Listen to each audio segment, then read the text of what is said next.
오늘 창세기 34장의 말씀을 보면 이제 하몰과 그 아들 세겜이 자기 족속에게 돌아가서 우리가 할례를 하자 하면서 설득하는 것이죠. 그 내용을 보면 이렇습니다. 21절에 이 사람들은 우리와 친목하고 또 이 땅은 넓어 그들을 용납할 만하니 그들이 여기서 거주하며 매매하게 하고 우리가 그들의 딸들을 아내로 데려오고 우리 딸들도 그들에게 주자, 그렇게 얘기합니다. 그러나 우리 중에 모든 남자가 그들이 할례를 받음 같이 할례를 받아야 그 사람들이 한 민족 되기를 허락할 것이라. 그럼 할례를 받으면 어떤 유익이 있느냐?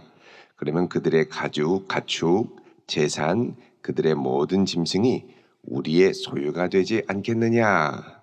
다만 그들의 말대로 하자. 그러면 그들이 우리와 함께 거주하리라, 이렇게 얘기하죠. 여러분, 야곱이 이제 라반에게서 올 때 어마어마한 부를 갖고 이 세겜에 왔고, 또 이 세겜에 있을 때에도 하나님이 야곱의 걸음에 복을 주셔서 많은 부를 일구게 하셨습니다. 그러니까 한편으로는 이 세겜성 사람들이 볼 때 야곱 가문의 사람들이 상당히 부담스러운 사람들이 된 것이죠. 상당히 부담스러워서 이 사람들을 어떻게 할까? 그러니까는 이 본문에서는 정확하게 얘기를 하진 않지만 이거를 이렇게 잘 읽어보다 보면, 이 말씀을 묵상하다 보면, 이 세겜 사람, 특히 이제 세겜 하몰과 그 아들 세겜이 야곱을 어떻게 흡수할까를 고민하다가 의도적으로, 왜냐하면 어릴 때부터 디나가 그 성읍을 자주 드나들었다면 익숙했을 텐데, 의도적으로 디나에게 접근해서 이 디나를 욕보이고 야곱에게 이런 제안을 한 것이 아닌가라는 생각이 들 정도입니다. 자, 그러면 우리가 이제 할례를 받기만 하면 이들은 우리 민족이 되고 우리가 이들의 소유를 다 우리 걸로 할 수가 있겠다, 이렇게 얘기를 합니다. 그러면 같은 민족이 되니까요. 할례를 받은 같은 민족. 이 말에 모든 민족들, 그 세겜성 사람들이 모두가 참 좋게 여겨서 이제 할례를 받게 됩니다. 그러니까 할례는 하나님의 백성이 되는 통로가 아니고, 할례는 야곱의 가산을 집어삼키기 위한, 경제적 이득을 위한 통로로 전락하는 것이죠. 여러분, 이런 것 보면 사람의 눈을 멀게 하는 것 중에 하나가 경제적 이득, 돈 문제입니다. 우리가 바른 분별력을 갖고 있다고 하더라도 결정적인 순간에 이 돈 문제로 우리의 순수한 이 동기가 흐려질 때가 있죠. 그래서 이 돈 문제가 올 때 나중에는 이 거룩, 하나님을 향해 나아가는 거룩조차도 돈을 위한 통로와 수단으로 전락할 수가 있습니다. 우리의 눈을 멀게 하는 아주 치명적인 독과 같은 요소가 바로 이 돈의 문제이죠. 자, 이 경제적 이득, 돈의 문제 앞에 모든 사람들이 기꺼이 할례를 받고 모두 다 이제 기다리고 있습니다. 자, 한 3일쯤 되니까 상처가 덧나고 아주 아플 때, 그때 가만히 있던 야곱의 두 아들, 25절에 보면 시므온과 레위가 칼을 차고 갔습니다. 시므온과 레위는 야곱의 12아들 중에 둘째와 셋째. 이 둘이 칼을 차고 이제 들어갑니다. 들어가서 26절에 기습을 하죠. 몰래 성읍을 기습하여 남자를 죽이고 칼로 26절에 하몰과 그 아들 세겜을 죽이고 디나를 세겜의 집에서 데려왔습니다. 그리고 야곱의 여러 아들들이 그 시체 있는 성읍으로 가서 노략을 했다. 여러분, 유목민들은 이렇게 집에 이렇게 살림 도구들이 많이 필요하지 않습니다. 캠핑 도구도 보면 집살림 다 가져가지 않죠. 가능한 간략하게 가지고 이제 가서 거기서 밥해 먹고 간단하게 잘 만한 도구들만 이렇게 챙겨서 오는 것처럼 유목민들의 살림은 그렇게 많지 않습니다. 그런데 성읍에 사는 사람들은 이제 본격적으로 정착해서 살기 때문에 살림들이 많이 있죠. 옷도 여러 벌이 있고, 그러니까 쌓아놓을 수 있는 창고가 있기 때문에 많이 쌓아둡니다. 이게 보면 집을 넓히면 짐이 많이 늘어나게 되죠. 그래서 집이 넓어져도 짐이 안 늘어나면 집을 여유 있게 쓰는데, 여유 있는 삶을 꿈꾸고 넓은 집으로 가면서 이것저것 이제 갖다 놓다 보면 이제 집이 좁아집니다. 그럼 집이 넓어질수록 집은 계속 좁아지게 되고 짐은 이제 많이 늘어나게 되죠. 유목민처럼 사시려면 이제 뭐 하나 들여놓으면 하나 버릴 생각을 해야 됩니다. 들여오면 하나 버리고 들여오면 하나 버리고, 그래야 이제 짐이 안 늘어나죠. 그런데 이 성에 가니까 훔쳐올 게 너무 많은 거예요. 성에 가니까 훔쳐올 게 이만큼. 그래서 유목민들의 눈에 볼 때 성읍 사람들의 살림에 새로운 것들이 너무 많은 것이죠. 그래서 여기 있는 것들을 잔뜩 가지고 또 더 나아가서 그들의 자녀와 그들의 아내들을 사로잡고 집 속의 물건을 노략했다. 이게 사실 이제 이들이 이제 정당한 복수를 넘어가는, 그러니까 사실 이게 사람이 균형을 잡기가 어렵습니다. 지금 이 야곱의 형제들의 마음에는 온통 미움과 복수와 증오밖에 없는 것이죠. 이것 때문에 건강한 중심을 잃어버리고 이들에게 끔찍한 범행을 저지릅니다. 자, 이들이 이렇게 해서 피해를 당하면 사실 이걸로 끝나는 게 아니라 주변의 동맹과 연결된 민족들이 곧 이들을 이제 공격하게 되죠. 자, 그런 거 보면 이 잔인한 복수와 이 증오심, 이게 또 야곱의 입장에서는, 야곱의 가문의 입장에서는 건강한 분별력과 하나님을 향한 중심을 잃어버리게 만듭니다. 그러니까 우리의 눈을 멀게 하는 이제 두 가지 요소. 하나는 돈의 문제예요. 두 번째는 내 안에 있는 미움과 증오의 문제.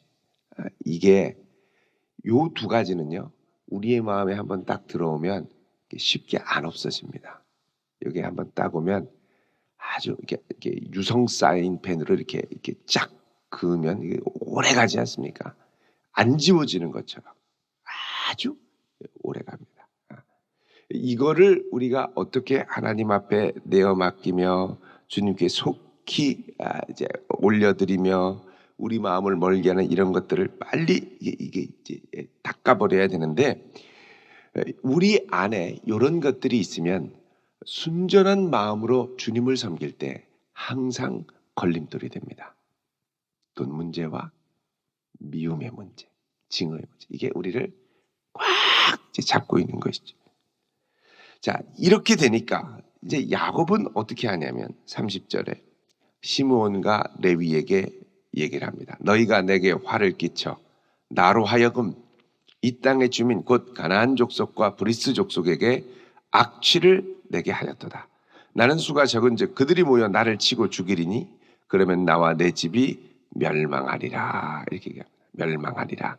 지금 야곱은 온 이 혼란 와중에 온통 중심이 자기에게로 집중이 되죠. 30절에 너희가 내게 화를 끼쳐 나로 하여금 악취를 내게 하였도다.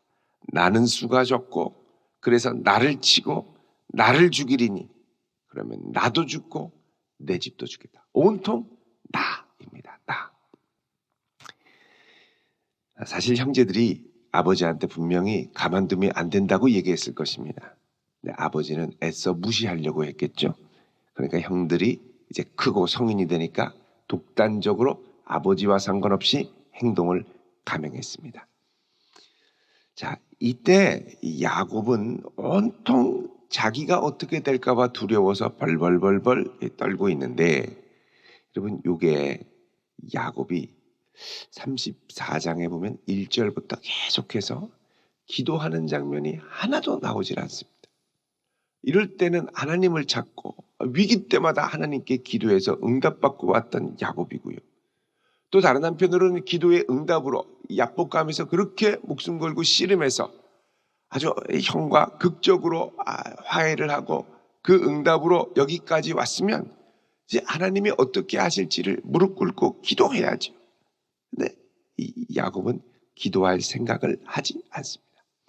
여러분, 이렇게 극단적인 미움과 징후로 막 이 형제들을 충동해서 이 세겜성 사람들을 아주 몰살시켰던 이 두 사람, 시므온과 레위는 나중에 야곱의 축복에서 복이 제외됩니다. 여러분, 창세기 49장 5절을 한번 보십시오. 5절에 보면 다 복을 줘야 되는데 5절에 뭐라 그러냐면 시므온과 레위는 형제요, 그들의 칼은 폭력의 도구로다 그러죠. 7절에 그 노여움이 혹독하니 저주를 받을 것이요, 분기가 맹렬하니 저주를 받을 것이다. 내가 그들을 야곱 중에서 나누며 이스라엘 중에서 흩으리라 그러죠. 그래서 이들은 흩어지는 게 복이 됩니다. 흩어지는 게 복이 됩니다. 근데 흩어질 때 잘 흩어져야 됩니다. 시므온은 흩어지다가 이름도 없이 빛도 없이 나중에 유다 지파에 흡수돼서 시므온 지파의 존재 자체가 나중에 사라지게 되죠. 근데 레위는 이스라엘이 위기 가운데 있을 때 이 홈리와 비느하스가 하나님의 진노를 대신하여 하나님의 마음을 풀어드리고 결정적일 때 역할을 하게 되죠.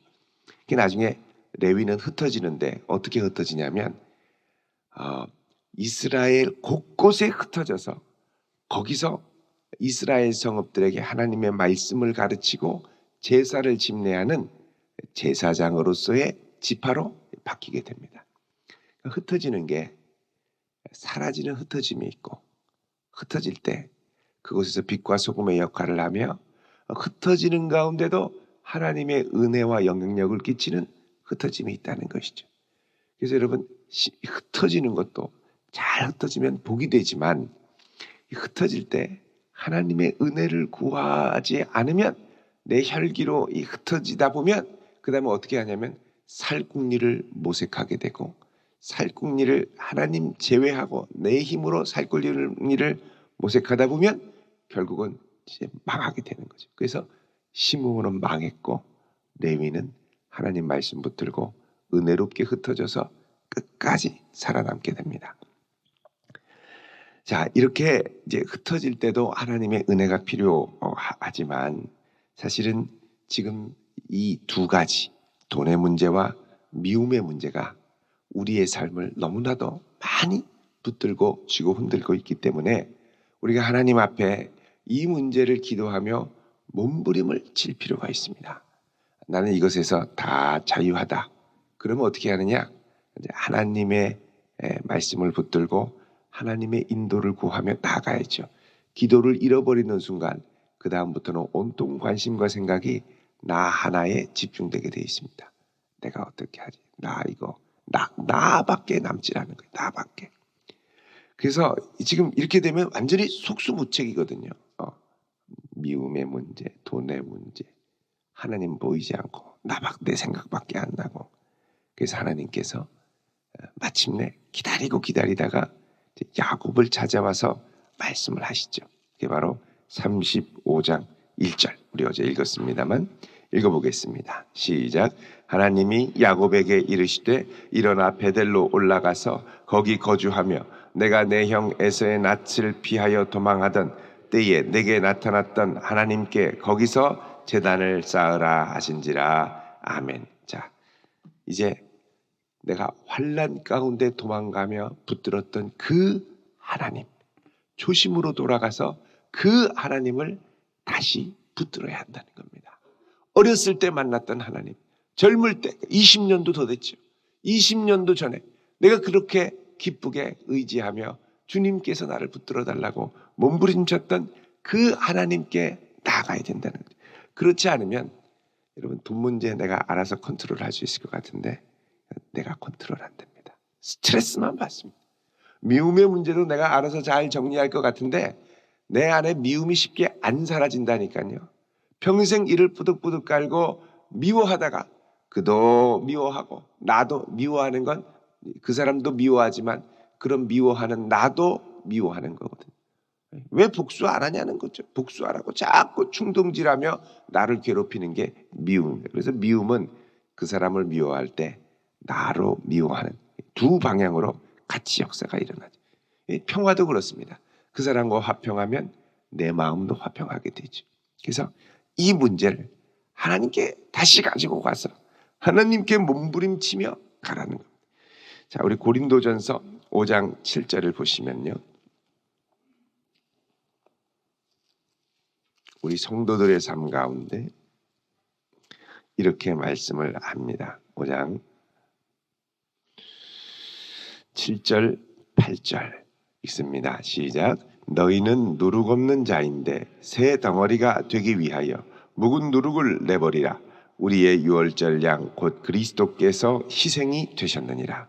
이러므로 우리가 명절을 지키되 묵은 누룩으로도 말고 악하고 악의에 찬 누룩으로도 말고 누룩이 없이 오직 순전함과 진실함의 떡으로 하자. 아멘. 자, 우리가 누룩이 없다라는 건 뭐냐? 우리 안에 이렇게 마음에 끼는 것들이 없는 자라는 겁니다.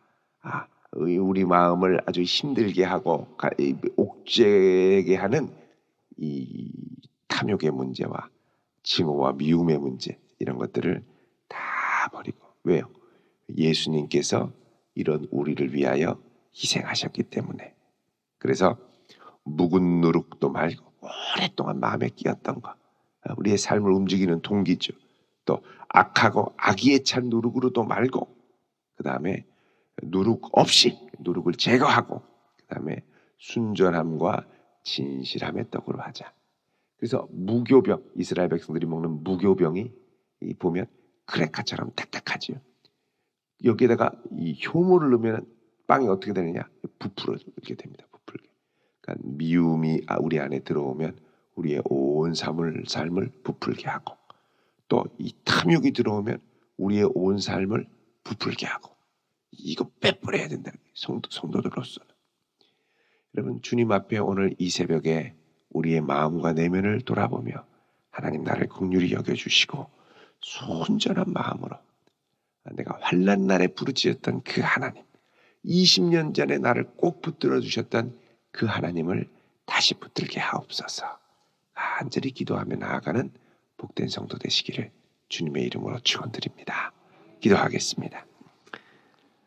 오늘 예물 드리신 분 계십니다. 거룩하신 아버지 하나님, 우리의 삶 가운데 나도 모르게 우리 스스로를 괴롭히며 옥죄고 있는 우리 안에 있는 탐욕의 문제, 또 물질의 문제, 미움과 징후의 문제, 복수의 문제, 하나님 이것들을 주님 앞에 이 아침에 내려놓게 하시고 순전한 마음으로 환난 가운데 다시 주를 바라보는 주님의 백성들 되게 하옵소서. 예수 그리스도의 이름으로 기도하오며, 특별히 이 아침에 주님께 드리는 간절한 마음으로 드리는 이 예물을 받으시고 응답하여 주옵소서. 예수님 이름으로 축복하며 기도드립니다. 아멘.